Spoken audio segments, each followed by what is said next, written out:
Jovem Pan Saúde. Olá, seja muito bem-vindo a mais um Jovem Pan Saúde. O mês de novembro é dedicado à conscientização sobre o diabetes, uma condição muitas vezes silenciosa que pode causar sérias complicações se não for tratada e controlada de forma adequada. De acordo com a Federação Internacional de Diabetes, mais de 16 milhões de pessoas têm a doença no Brasil. Um número alto, né? Mas olha, apesar disso, algumas pessoas nem sabem que têm a doença. Mas afinal, como o corpo avisa que algo não vai bem? Quais são os sinais e como é possível viver bem com o diabetes? Para conversar conosco sobre esse tema, eu recebo hoje o Dr. Fádulo Frage Filho, que é endocrinologista, também presidente da Associação Nacional de Atenção ao Diabetes. E também a doutora Vanessa Giglio, nutricionista clínica funcional e nutrigenômica. Agradeço a participação de vocês. Queria começar essa nossa conversa, doutor, te perguntando justamente sobre o que eu disse na nossa abertura, né? Muitas pessoas têm o diabetes e nem fazem ideia ou não percebem. O corpo consegue dar algum tipo de sinal de alerta e que às vezes a maioria das pessoas ignora, né? Infelizmente não. Esse é o grande problema, o grande desafio, né? Porque essa doença ela evolui 5 a 7 anos silenciosamente.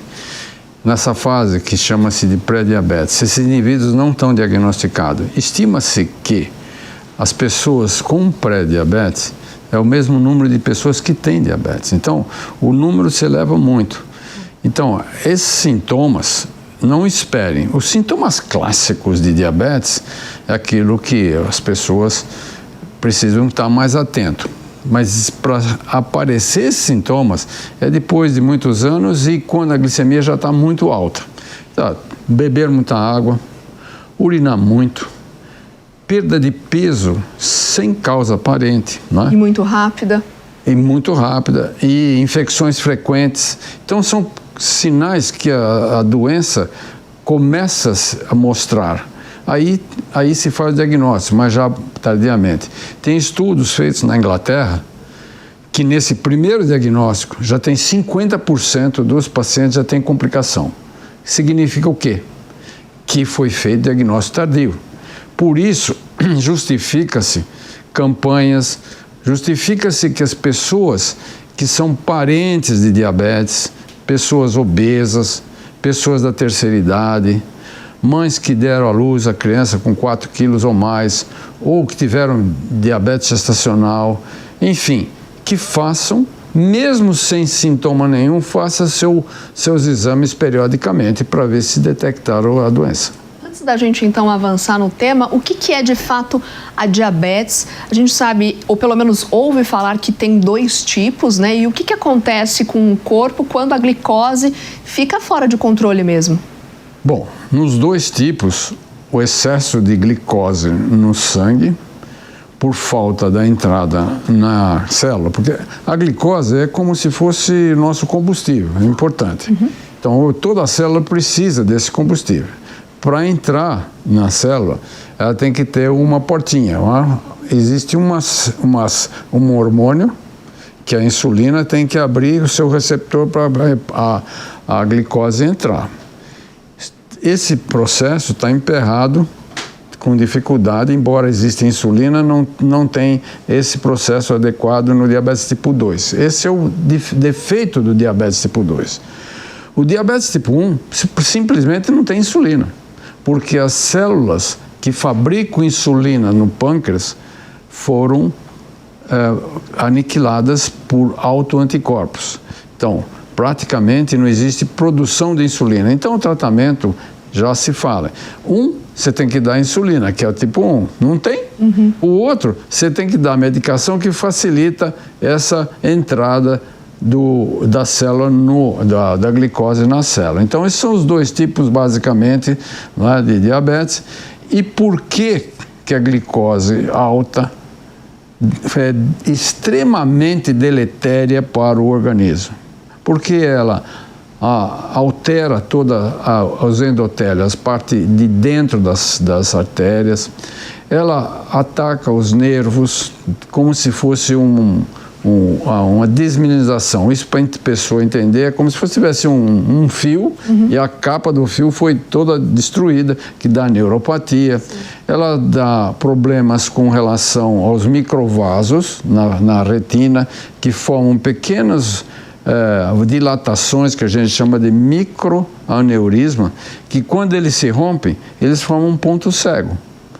E aí, isso progressivamente, aliado à hipertensão arterial, né, que vem da mesma lesão no rim, é um ciclo vicioso que vai complicando. Então, você tem aí as doenças provocadas pelo excesso de glicose. E você tem junto na alteração das artérias, a camada interna das artérias, você tem outro inimigo, que é o colesterol alto, que vai depositando lá placas, formando uma obliteração dos pequenos vasos, né? O senhor citou aí o colesterol, que tem tudo a ver com a especialidade da doutora Vanessa, e a importância da alimentação, papel enorme na prevenção de uma série de doenças e também no controle da diabetes, né, doutora? Como que a alimentação, ou seja, os principais erros ali alimentares que as pessoas acabam cometendo no dia a dia e que podem favorecer o surgimento da diabetes. Sim, exatamente. A alimentação é muito importante, né, no controle da diabetes. Então, paciente diabético ou que já apresenta aí uma resistência à insulina, precisa priorizar uma alimentação minimamente processada. Então, deve evitar ali os alimentos ultraprocessados, né? É muito importante também fazer a troca do carboidrato simples para o carboidrato complexo, ou seja, preferir os alimentos integrais, arroz integral, pão integral, a massa integral, pelo teor de fibra que vai ajudar no controle glicêmico. A proteína também é muito importante, então a gente fala que a proteína ela tem que estar em todas as refeições do paciente diabético, porque junto com a fibra ela vai ajudar nesse controle glicêmico, né? Então a alimentação aí é muito importante. E uma série de estratégias que a gente usa na dieta para minimizar e reduzir a carga glicêmica do alimento. Então, por exemplo, uma das estratégias é iniciar a refeição com uma fonte rica em fibras. Então, começar por um bom prato de saladas, né? Então, alface, legumes, verduras, depois ir para a proteína e deixar o carboidrato por último. Então, essa é uma forma mais natural de baixar a carga glicêmica do prato. E como sobremesa, a fruta, né, que também é muito demonizada e não tem problema. Até por causa do açúcar? Exatamente, por conta da frutose, né? Então, ela não é proibida, mas ela precisa ser usada com estratégia, né? Então, a gente fala, por exemplo, que aquele lanche da tarde que o paciente fala, eu vou comer uma fruta, né? Então, a gente fala, ok, mas eu preciso de uma fonte de proteína junto. Então, coloca ali um iogurte, põe as frutas dentro desse iogurte, coloca ali uma aveia, um farelo de aveia, que é a fonte de fibra, vai ajudar no controle glicêmico. O que a gente precisa evitar no diabetes? Um pico e uma queda brusca de glicemia. Né? Então, fazendo esse controle de carga glicêmica, a gente consegue fazer esse manejo. E muita gente acaba associando o diabetes ao consumo do açúcar, mas não é só isso. Não é só isso. Inclusive, não é proibido, né? Mas a gente realmente precisa ter um teor bem menor do açúcar. Ou seja, o diabético, ele pode ou poderia consumir um bolo, por exemplo, exato, mas em menor quantidade. Exatamente. O que a gente fala? Não existe alimento proibido, mas quantidades importam e como que eu vou consumir aquele alimento, em que momento, né? E quantidade. Eu percebo no consultório, o paciente diabético, ele até tem uma noção do que ele deve comer. Ele não sabe principalmente a quantidade, então eu preciso de um diagnóstico nutricional para saber em que fase que esse meu paciente está. Ele está com sobrepeso? Ele está com obesidade? Ele está eutrófico? Ele está com baixo peso? Né? Então, preciso fazer esse diagnóstico, preciso fazer um cálculo da quantidade de caloria que ele precisa. Né? Então, ele faz atividade física? Quantos anos tem esse paciente? Como é que está a composição corporal dele? E aí eu vou chegar num número calórico. Chegando nesse número de calorias que ele precisa consumir ao longo de um dia, Aí nós vamos fazer as estratégias nutricionais. Quantas refeições ele vai ter? Como que é a rotina dele, né? Até porque sedentarismo, imagino, o estresse do dia a dia, fator. Tudo isso influencia, né? Exatamente. Muitos pacientes acham que, nossa, mas eu fiz a minha alimentação perfeita, mas está com um nível elevado de ansiedade, de estresse, cortisol alto, vai dificultar o controle do diabetes. E como saber que a pessoa está com diabetes, já que a gente falou que os sinais, às vezes, não são tão perceptíveis, né? Então, a pessoa, quando ela tem o diagnóstico, por exemplo, já está avançado? Bom, é simples. Primeiro, aqueles que são de grupo de risco que eu citei anteriormente, tem que fazer exames periódicos, né? Aliás, exame periódico, só a mulher que faz, né? O homem não faz, né? Eu costumo dizer que a mulher aprendeu a fazer a prevenção de doença e tal. O homem aprendeu a fazer prevenção do carro. Então ele faz revisões, ele troca o óleo, etc. Mas o que tem que ser feito é fazer exames periódicos para fazer a glicemia. Você tem hoje facilidade, hoje você tem os glicosímetros, gotinha de sangue, você faz um exame em 5 segundos, qualquer glicemia a qualquer hora do dia, mesmo depois da alimentação, acima de 200 já é diagnóstico de diabetes. E além dos glicosímetros, hoje nós disponibilizamos de sensores, que nesses casos ajudam muito no diabetes tipo 1, que você evita aquelas picadas, substitui o sensor, vai fazendo continuamente a glicemia, vai mandando para o seu celular, e você vai vendo, principalmente o que você falou, as incursões pós-alimentares, porque a gravidade das complicações estão relacionadas com os picos de hiperglicemia que ocorrem depois que você come. E aí é que mede a hemoglobina glicada. É bom falar um pouquinho da hemoglobina glicada, porque ela é a média das glicemias e ela mede exatamente esses picos. Então ela é relacionada com os picos. 3 meses é o videotape da glicemia de 3 meses atrás. Tem que ter essa vigilância ao longo do dia. E aí vai um recado aí, pessoal, tem que ter essa glicada, tem que ficar abaixo de 7%. Isso é uma coisa importante, porque os estudos mundiais mostraram que se você tem uma hemoglobina glicada abaixo de 7%, você não vai ter nenhuma complicação. Se você consegue, a cada 1% que você abaixa, você consegue minimizar em 20% as complicações. Então, a luta não é por sintoma, a luta por tratamento do diabetes é por meta de hemoglobina glicada abaixo de 7 ou perto de 7. Agora, doutora Vanessa, a gente tem visto cada vez mais jovens, né, e crianças tendo esse tipo de condição, o diabetes sendo diagnosticadas. O que está acontecendo e como que os pais, de alguma forma, podem ajudar, né, essas crianças? Sim, por conta da alimentação rica em ultraprocessados, né, que a gente tem uma grande disponibilidade, os fast foods, né, então essa rapidez da entrega é tudo muito fácil e cozinhar em casa, para a maioria das pessoas, acaba dando um pouco mais de trabalho. Então, recorre a fast foods, a comida pronta, ultraprocessada, né? Então, a gente precisa avaliar isso muito bem. Eu costumo dizer que uma das principais coisas no controle da diabetes é organizar as refeições. Quando você já sabe o que você pode comer, quando comer, ter um horário fixo de alimentação, isso é muito importante para o controle, principalmente para o insulino dependente. Ele precisa ter uma educação nutricional, saber quanto ele precisa consumir de carboidrato para a dose de insulina. Né? Então, são detalhes do dia a dia muito importantes. E quanto mais organizado, mais fácil vai ser essa rotina. Agora, doutor, tem tratamento? Os dois tipos? Sim. De que forma?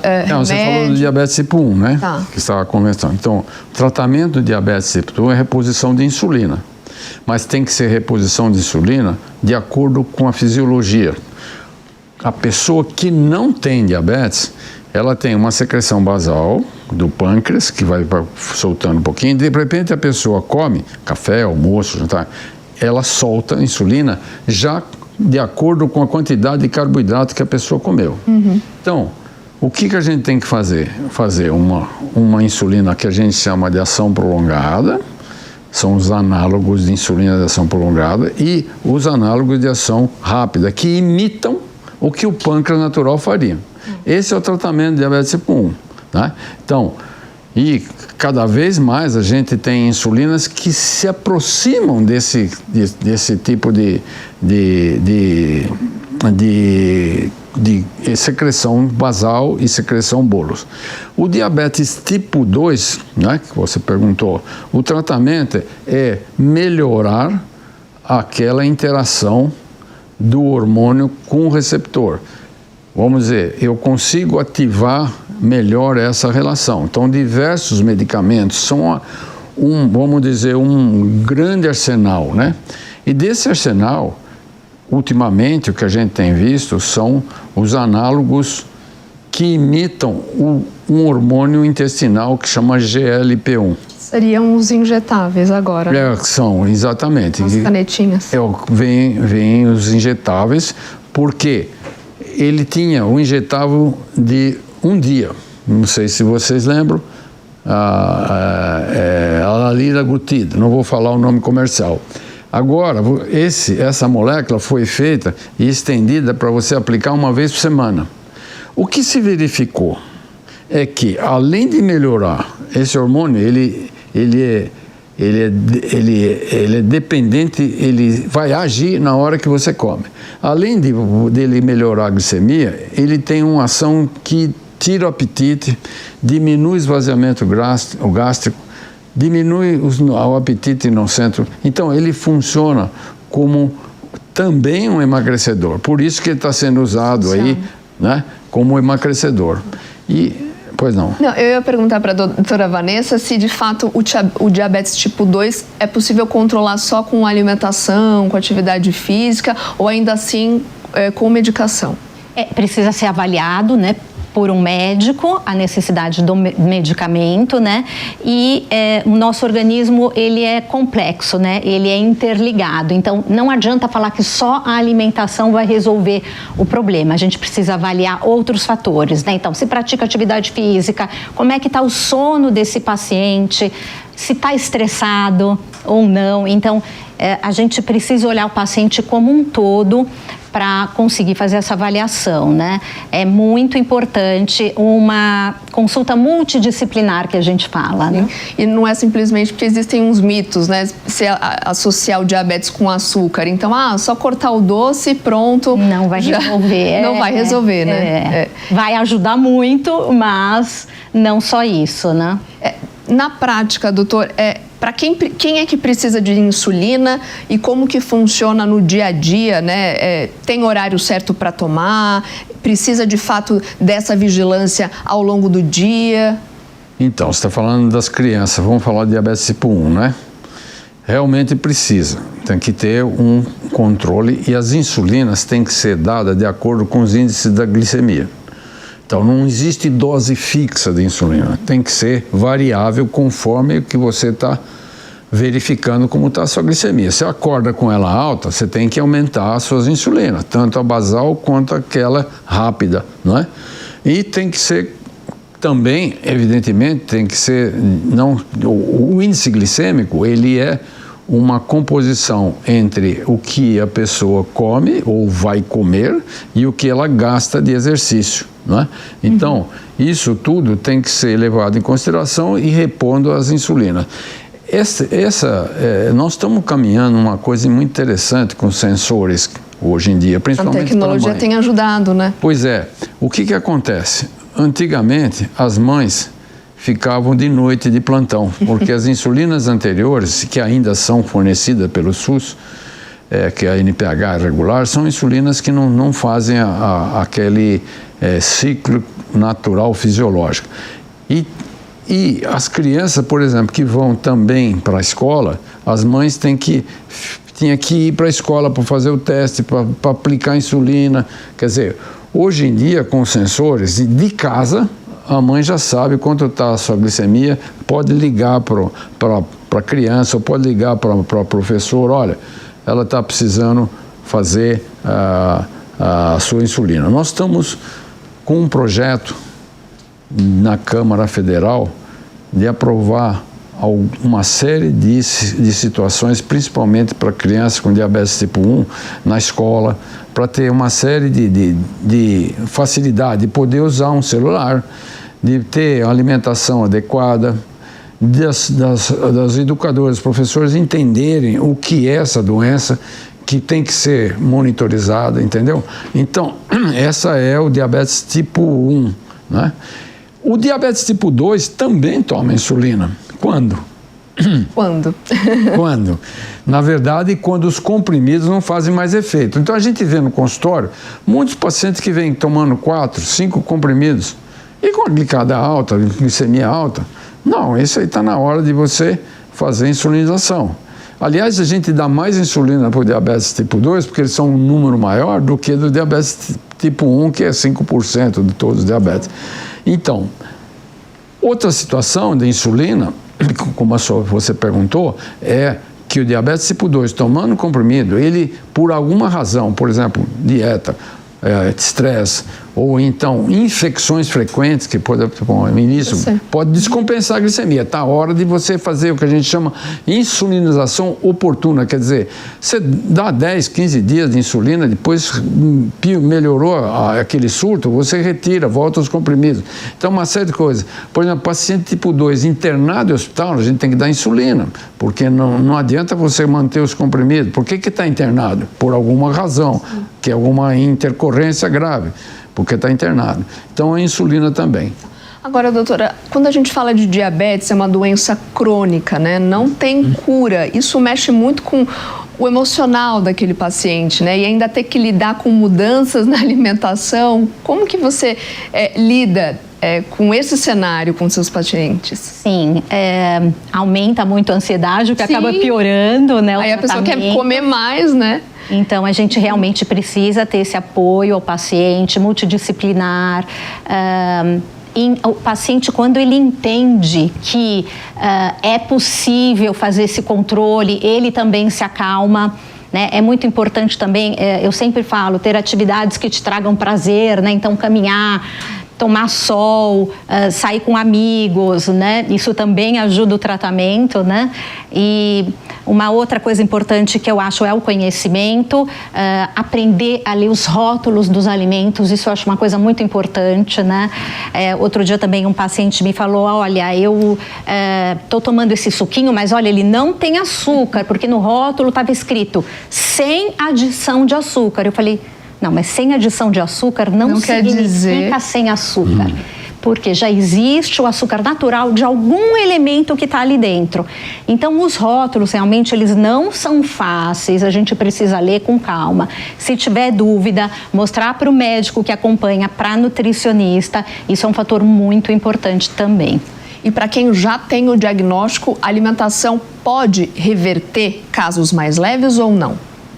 Eu acho que a alimentação é muito importante, mas realmente acho que só um médico vai conseguir responder melhor essa pergunta. Então, é possível, doutor? É possível, sim. Em indivíduos que, por exemplo, aquele estado que eu falei, que fica 4, 5 anos de evolução lenta da doença, que a gente chamava de pré-diabetes, que o termo é inadequado, porque, como falou um cliente para mim, bom, o senhor já falou que sou pré, então não sou. Eu falei, não, o senhor né? Já é início da doença. Nesses casos, estudos feitos pela Associação Americana de Diabetes mostrou que esses indivíduos, que geralmente 80% são obesos, quando você faz uma dieta e simplesmente você perde 7 a 8% do peso, essa glicemia retorna ao normal.